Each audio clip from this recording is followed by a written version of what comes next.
Hello my dear students, welcome to defence तैयारी। बच्चों, आज हम बात करेंगे इक्विवेलेंट मास की। ठीक है, तो एक छोटी सी डेफिनेशन कहता है इक्विवेलेंट मास क्या कहता है, the number of parts by mass of an element, कि जो मासेस होते हैं उसके पार्ट्स या फिर किसी भी एलिमेंट या फिर किसी भी कंपाउंड के जो कंबाइन होते हैं या डिस्प्लेस कर सकते हैं किसके साथ। अब यहाँ पे अलग अलग हम एग्जांपल ले सकते हैं, जैसे 1.008 parts by mass of hydrogen, ठीक है, 8 parts by mass of oxygen, 35.5 parts of mass of chlorine. Similarly आप ले सकते हो 108 parts by mass of silver, ठीक है, एटसेट्रा। ऐसे आप क्या कर सकते हो, ये पार्ट्स बाय मास ले सकते हो। अब इनको थोड़ा सा अच्छे से समझने के लिए कुछ हम न्यूमेरिकल्स प्रैक्टिस करेंगे और थोड़े थोड़े इक्विवेलेंट मास पे ना धीरे धीरे शिफ्ट होते चलेंगे। ठीक है, तो चलिए बात करते हैं। सबसे पहले एक क्वेश्चन ले लेते हैं छोटा सा। कहता है कि x ग्राम है किसी मेटल का, और ये जो मेटल है ये कंबाइन होता है किसके साथ, क्लोरीन के साथ, और क्लोरीन के साथ कंबाइन होने के बाद ये बनाता है y ग्राम मेटल क्लोराइड। ठीक है, मेटल क्लोराइड बनाता है, y ग्राम बनाता है। तो इसने कहा कि equivalent mass of metal find out करके बताओ। क्या बताओ, equivalent mass of metal find out करके बताओ। ये सवाल है छोटा सा, तो चलिए इसे सॉल्व कर लेते हैं। भाई इसे सॉल्व करने के लिए कैसे क्या करेंगे हम, सॉल्यूशन। हमने कहा कि मेटल क्लोराइड का मास इसने कितना दे रखा है, y ग्राम दे रखा है।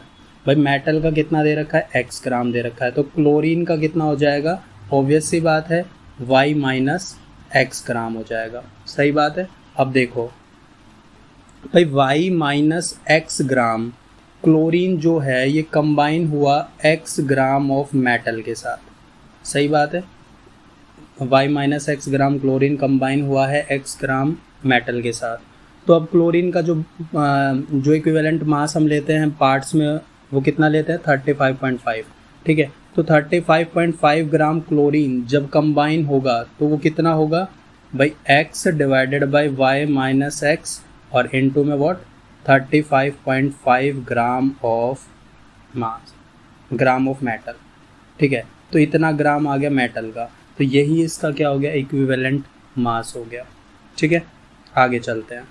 तो ये सारे क्या थे, जैसे ये क्लोरीन के 35.5 ये क्या है, इक्विवेलेंट मास है। अब इक्विवेलेंट मास का हमारे पास एक और फॉर्मूला होता है, वो क्या होता है, atomic mass divided by valency. ठीक है, आगे चलते हैं।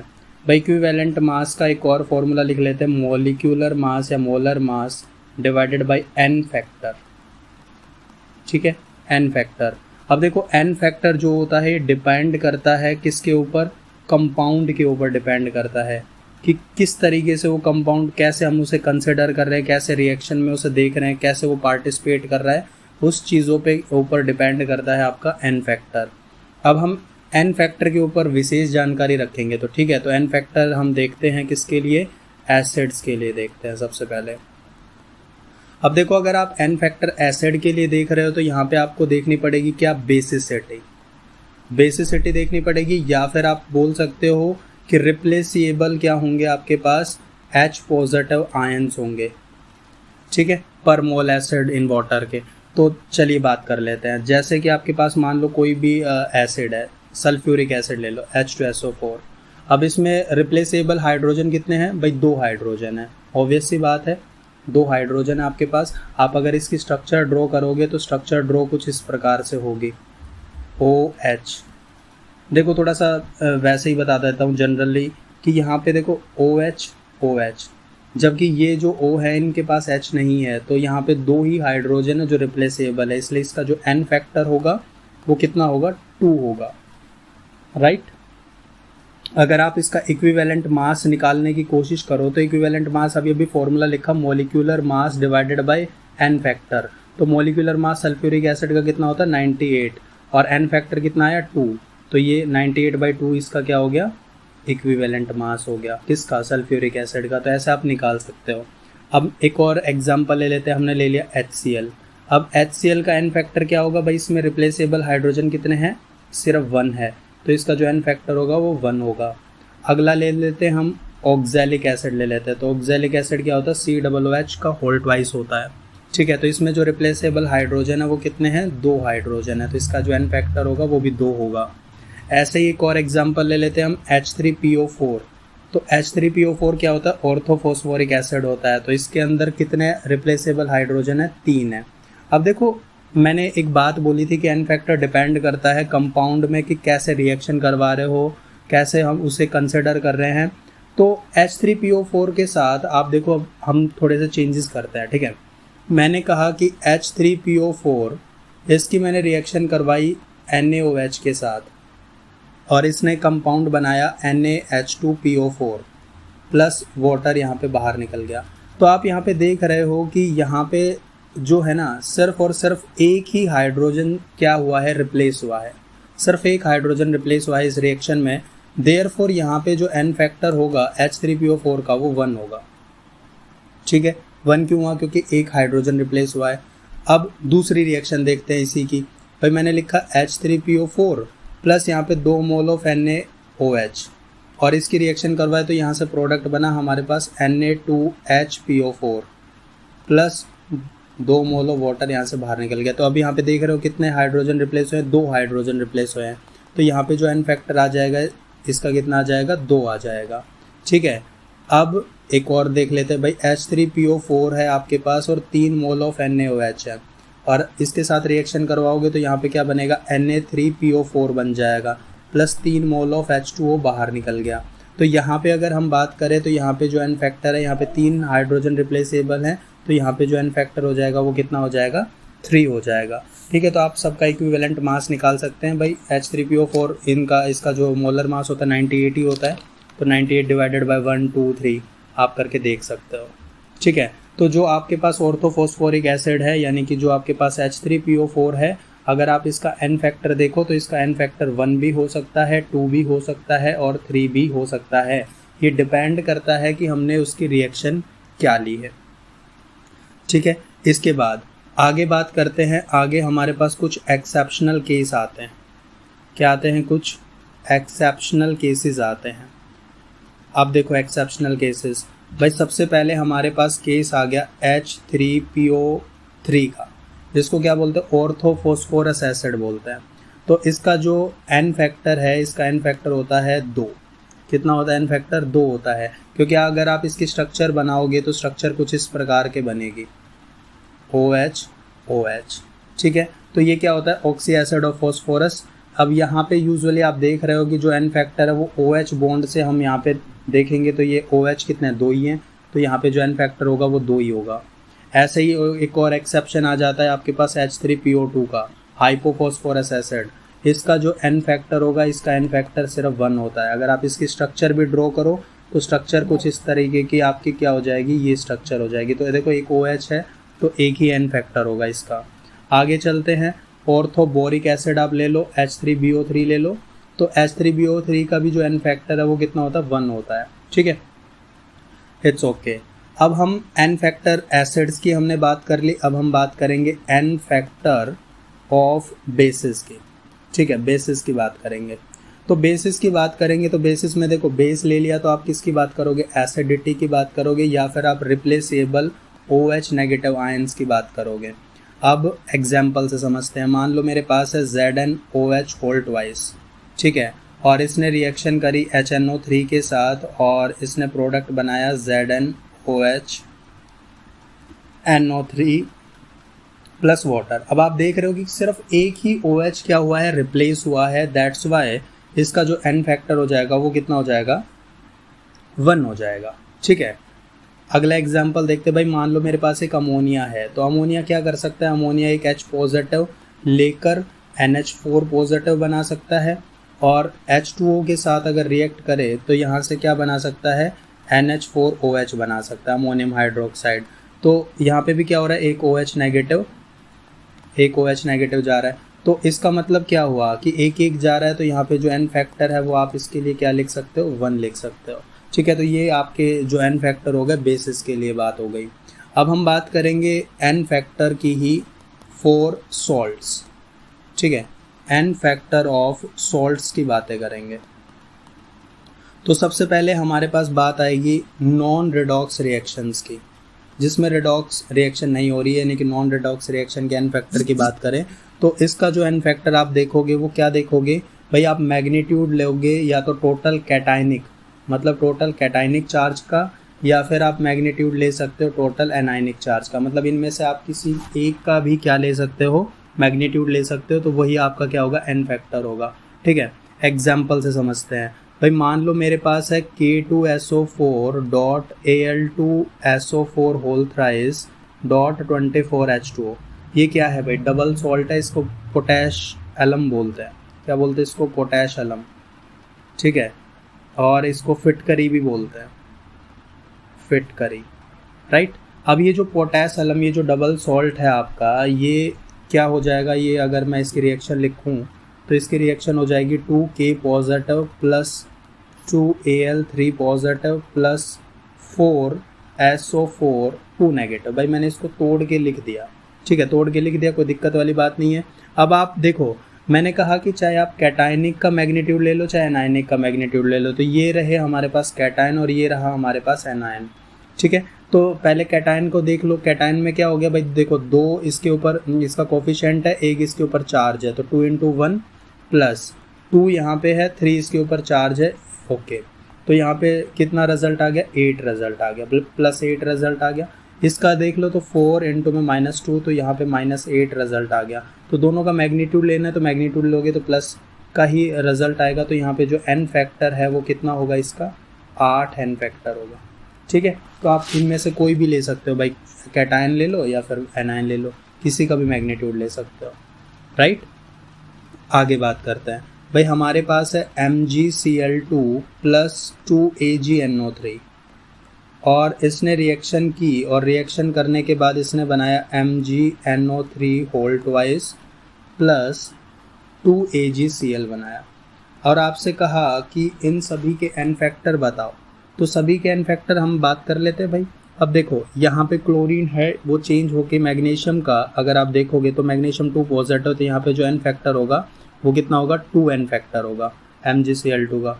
AgNO3 की बात कर लो, यहाँ पे 2 मोल थे, तो 2 मोल से 2 मोल यानी कि एक ही चेंजमेंट आया है, हल्का सा Ag के साथ एक Cl आया है, तो इसका जो एन फैक्टर होगा वो 1 होगा। अब इसकी MgNO3 होल ट्वाइस की बात करें तो यहाँ पे एन फैक्टर 2 होगा और यहाँ पे एन फैक्टर कितना होगा, 1 होगा। ठीक है, तो इसमें ज़्यादा आपको डीप में कुछ ज़्यादा कोई बात तो थी नहीं। ठीक है, आगे बात करते हैं भाई। देखो एक रूल होता है, क्या होता है, एक नियम होता है कि यदि ratio of N factor of 2 substances, अगर 2 सब्सटेंसेस का जो रेशियो है वो x रेशियो y है, ठीक है, और ये दोनों सब्सटेंसेस आपस में रिएक्ट करते हैं, तो एक बैलेंस्ड केमिकल इक्वेशन में जो प्रोडक्ट की तरफ बनेगा उनका जो रेशियो आएगा वो y रेशियो x आ जाएगा, राइट, y रेशियो x आ जाएगा। तो ये रूल था, ये रूल यहाँ पे एप्लीकेबल हुआ है। अब एक क्वेश्चन ले लेते हैं छोटा सा भाई। क्वेश्चन है हमारे पास, रिएक्शन दे रखी है Na2CO3 प्लस HCl, ये दोनों कंबाइन होके इन्होंने बनाया NaHCO3 प्लस NaCl बनाया, राइट। दूसरी रिएक्शन भाई, दूसरी रिएक्शन हमें दे रखी है Na2CO3, ये 2 मोल ऑफ HCl के साथ कंबाइन होके इसने बनाया 2 mole of NaCl plus H2O plus CO2। अब इसने कहा कि आपके पास देखो, आपके पास दोनों रिएक्शन में Na2CO3 है, राइट, Na2CO3 दोनों रिएक्शन में है। आप इस Na2CO3 का, सोडियम कार्बोनेट का एन फैक्टर की वैल्यू बताओ दोनों रिएक्शंस में। और आपको ऑप्शंस दे रखे हैं, पहला ऑप्शन दिया है आपको 1 2, दूसरा ऑप्शन दिया है 2 1, थर्ड ऑप्शन दिया है आपको 1 1 एंड फोर्थ ऑप्शन दिया है आपको 2 2। ये ऐसे करके ऑप्शन दे दिया आपको, और आपसे पूछा है कि इनका एन फैक्टर बताओ Na2CO3 का। तो चलिए हम बात कर लेते हैं भाई। हम अगर बात करें पहली रिएक्शन की, तो पहली रिएक्शन है मेरे पास, सोडियम कार्बोनेट जो है वो टूट गया होगा 2Na पॉजिटिव प्लस कार्बोनेट के अंदर, सही बात है, ठीक है। और कार्बोनेट जो है ये वाटर के साथ रिएक्ट करके HCO3 negative plus OH negative. यानी कि अगर आप देखो तो सिर्फ एक H पॉजिटिव न्यूट्रलाइज कर रहा है एक OH नेगेटिव को, राइट। एक H पॉजिटिव न्यूट्रलाइज कर रहा है एक OH नेगेटिव को, तो यहाँ पे जो N फैक्टर होगा वो कितना होगा, 1 होगा। अब सेकंड रिएक्शन की बात कर लेते हैं। तो सेकंड रिएक्शन में क्या होगा, सेकंड रिएक्शन में भाई कार्बोनेट जो है वो वाटर के साथ रिएक्ट करके और इसने बनाया HCO3 negative plus OH negative, right. और HCO3 नेगेटिव जो है ये वापस से वाटर के साथ रिएक्ट करके इसने बनाया H2CO3 प्लस OH नेगेटिव। तो यहाँ पे देखा जाए तो 2 H पॉजिटिव न्यूट्रलाइज कर रहे हैं 2 OH नेगेटिव को, तो यहाँ पे जो N फैक्टर होगा वो कितना हो जाएगा, 2 हो जाएगा। तो रिएक्शन 1 का जो N फैक्टर है वो 1 है और रिएक्शन 2 का N फैक्टर 2 है, ठीक है। तो फर्स्ट ऑप्शन आपका सही जवाब हो जाएगा। अब हम छोटी सी बात लिख लेते हैं कि रिडॉक्स चेंज के लिए, अब रिडॉक्स की बात करेंगे, ठीक है। तो रिडॉक्स चेंज जब भी होता है तब या तो only one type of element,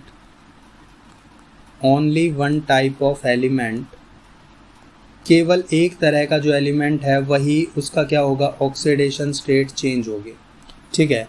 या फिर एक से ज़्यादा 1+ एलिमेंट जो होंगे उनकी क्या होगी, ऑक्सीडेशन स्टेट चेंज होती है। तो भाई रिडॉक्स रिएक्शन में जनरली यही सब कुछ होता है। तो अब हम रिडॉक्स रिएक्शन की बातें करेंगे, ठीक है। तो N फैक्टर की हम बातें करेंगे फॉर रिडॉक्स रिएक्शन।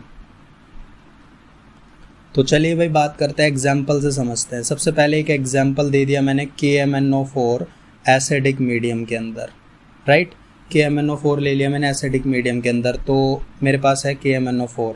तो एसिडिक मीडियम है तो MnO4 negative plus 8H positive plus 5 electrons और Mn2 पॉजिटिव प्लस 4H2O।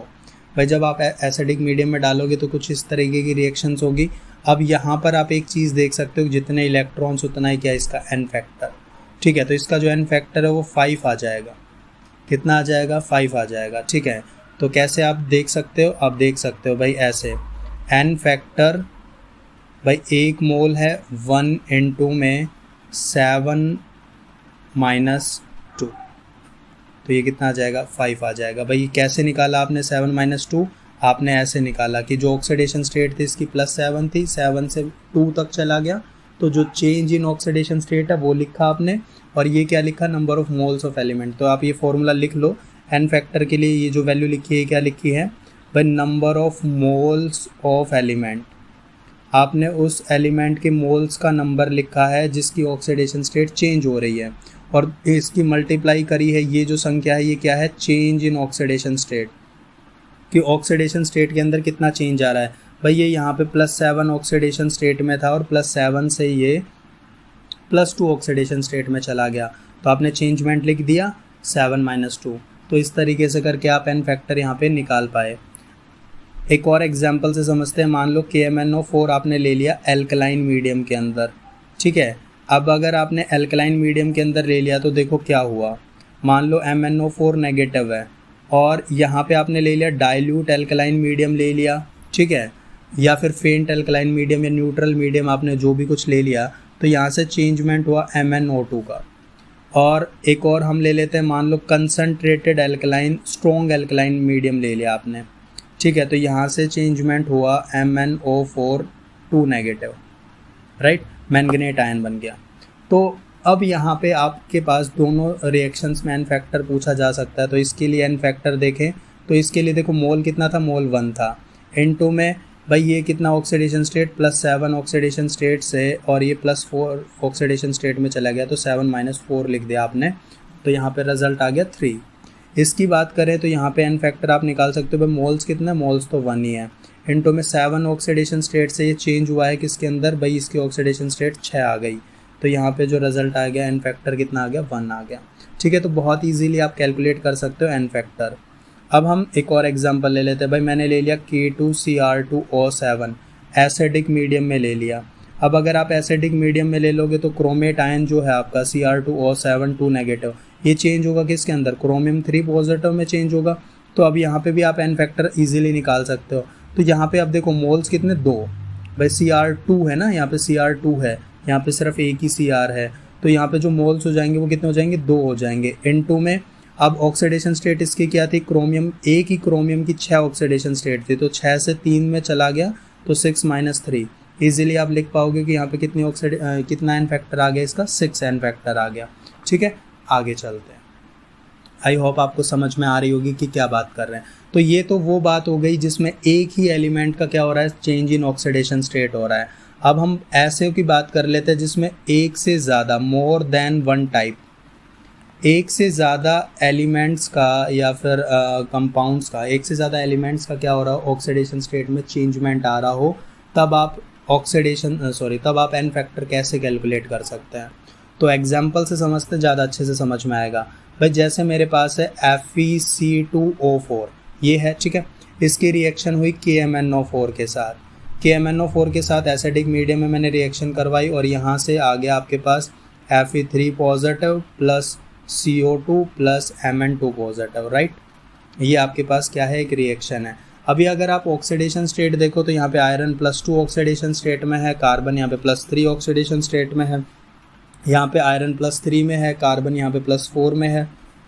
तो आप चेंजमेंट देख सकते हो। भाई Fe जो है वो आपका +2 से +3 में चला गया और कार्बन जो है वो +3 से +4 में चला गया, यानी कि एक से ज़्यादा एलिमेंट्स का क्या हो रहा है, यहाँ पे ऑक्सीडेशन स्टेट में चेंज आ रहा है। तो आप दोनों के क्या लिख सकते हो, एन फैक्टर लिख सकते हो। तो भाई दोनों के एन फैक्टर लिखो। पहले आयरन का लिख कर देख लो। तो भाई आयरन का लिख कर देख लेते हैं। मोल कितना आयरन का, एक ही मोल है। और भाई क्या चेंजमेंट आया, 3 से 2, मतलब आपको चेंज लिखना है तो 3 - 2 लिखोगे। तो 3 - 2 लिखा तो यहाँ से ऑब्वियस सी बात है, यहाँ पे क्या आ गया, 1 आ गया। एन फैक्टर कितना आ गया, 1 आ गया।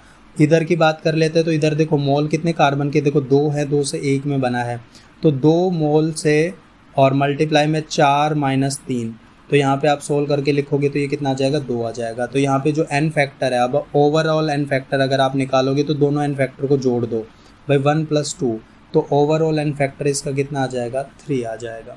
ठीक है, समझ में आ गया होगा। एक और एग्जाम्पल लेते हैं, ऐसा ही एक और।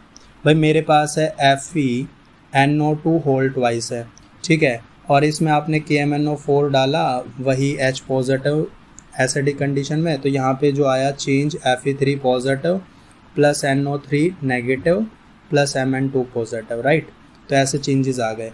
तो अब यहाँ पर अगर आप देखो तो देखो आयरन जो है वो वापस से भाई +2 से +3 में चला गया, और ये जो नाइट्रोजन है, ये नाइट्रोजन आपका 3 से 5 में चला गया। ठीक है, तो इस तरीके से करके यहाँ पे ऑक्सीडेशन में चेंज आ रहा है। तो अब आप यहाँ पे क्या लिख सकते हो, एन फैक्टर की वैल्यू लिख सकते हो। तो आयरन के लिए लिखोगे भाई वही 1 मोल है और 3 - 2 लिखोगे तो यहाँ पे एन फैक्टर 1 आ गया। नाइट्रोजन के लिए लिखोगे तो नाइट्रोजन देखो, नाइट्रोजन के यहाँ पे 2 मोल है, एक ही मोल है, तो 2 मोल से 5 - 3 लिखोगे तो कितना आ जाएगा, 4 आ जाएगा। तो ओवरऑल एन फैक्टर क्या हो जाएगा भाई, यहाँ पे 1 + 4, यानी कि 5 इसका क्या हो जाएगा, एन फैक्टर हो जाएगा। ठीक है, तो इस तरीके से करके आप क्या कर सकते हो, यहाँ पे एन फैक्टर कैलकुलेट कर सकते हो ऐसे किसी भी रिडॉक्स रिएक्शन का। अब हम बात कर लेते हैं एक बार एन फैक्टर डिस्प्रोपोर्शनेशन के लिए। किसके लिए बात कर लेते हैं, डिस्प्रोपोर्शनेशन रिएक्शन के लिए। तो देखो अगर ऐसी कोई रिएक्शन है डिस्प्रोपोर्शनेशन रिएक्शन, तो उसके लिए जो एन फैक्टर आप निकालोगे वो कैसे निकालोगे, एन फैक्टर 1 इंटू में N factor 2 divided by N factor 1 plus N factor 2। ठीक है, यानी कि डिस्प्रोपोर्शनेशन का मतलब होता है सेम एलिमेंट का, किसी भी कंपाउंड में से कोई सेम एलिमेंट है उसी का ऑक्सीडेशन और रिडक्शन हो रहा है। तो आप यहाँ पे जो N1 है, ठीक है, N1 आपका मान लो रिडक्शन हो रहा है, एन फैक्टर इन रिडक्शन, और N2 जो है वो उसका ऑक्सीडेशन हो रहा है। तो यहाँ पे इसके लिए रिडक्शन के लिए मान लो, N2 किसके लिए मान लो, ऑक्सीडेशन के लिए मान लो, राइट। तो इस तरीके से आप ये फॉर्मूला यहाँ पे अप्लाई कर दोगे। तो चलिए एक एग्जाम्पल से समझते, ज़्यादा अच्छे से समझ में आएगा। मान लो मेरे पास एक रिएक्शन है ये KClO3 और ये चेंज हो गया 3KClO4 प्लस KCl के अंदर, कोई दिक्कत वाली बात नहीं है। अब यहाँ पे देखो क्लोरीन का ऑक्सीडेशन भी हो रहा है और क्लोरीन का रिडक्शन भी हो रहा है। भाई अगर हम इसमें देखें, पहले मतलब KClO4 बनाया इसने, तो इसके लिए अगर एन फैक्टर की वैल्यू देखें तो देखो Cl का 1 मोल और ये चेंजमेंट जो आया है वो 7 से 5 में आया है। ठीक है, तो यहाँ पे कितना आ गया, एन फैक्टर 2 आ गया। दूसरे की बात करें तो यहाँ पे 1 और वापस से 5 माइनस माइनस 1, तो -1 चेंजेस आया था तो -1 लिख दिया, तो ये कितना हो गया 6। ठीक है, तो इसका -1 है तो आप देख सकते हो माइनस माइनस करोगे तो 6 आ जाएगा, राइट। तो ये आपके पास एन फैक्टर आ गए। अब आपके पास आप जानते हो N factor, overall N factor आपको करना क्या होता है, ओवरऑल एन फैक्टर निकालने के लिए n1 इंटू n2, तो 2 इंटू 6 डिवाइडेड बाई 2 + 6, तो इसे सॉल्व कर लोगे तो ये आ जाएगा 3/2। अब एन फैक्टर कितना आ गया, 3/2 आ गया।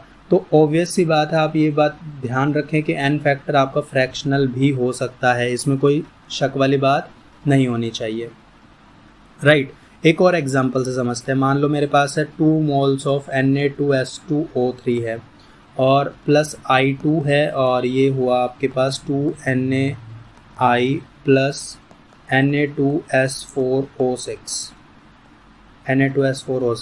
ठीक है, तो अगर आप यहाँ पे Na2S4O6 के लिए अगर आप निकालना चाहो तो यहाँ पे देखो चेंजमेंट, देखो सल्फ़र का +2, इसका 0, इसका -1 और इसका 2.5।